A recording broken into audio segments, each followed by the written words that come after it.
What is it that makes a person different? Are they socially inept? Maybe they don't know how to act around other people, or they overshare. Maybe these people keep to themselves, contained in their own little world, disliking any sort of human contact.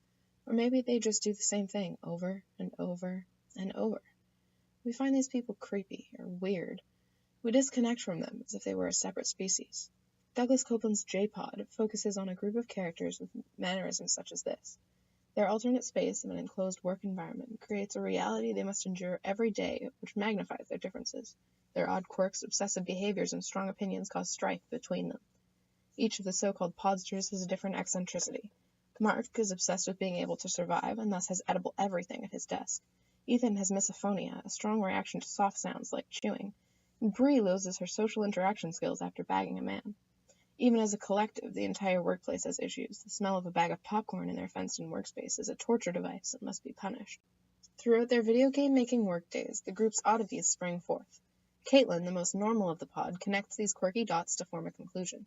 Through the observations of her coworkers, it's noticeable that each of these characters, while incredible at what they do, is mildly socially inept, awkward, and even adverse to touching. Caitlin looks at the geeks of her pod and sees what many doctors see in small, awkward children, symptoms of autism spectrum disorders. The quirks of these people in Copeland's book possess not just geeky mannerisms, but indicators of high-functioning autism. Autism is a neural disorder that affects a person's social growth. Many of its symptoms are forms of disconnection, lack of social conduct, less smiling, uncomfortableness with social or eye contact, and more frequent isolation. These people are dubbed loners and geeks. The assumed lack of empathy that those with ASD present cuts them off from what most would see as healthy human connection. Despite the perception that they prefer to be alone, people on the autism spectrum can feel more frequent isolation and loneliness, which often develops into social anxiety or depression. Those with autism, however, have higher functions of creativity and observation, making Copeland's mildly autistic characters ideal for their roles in game making.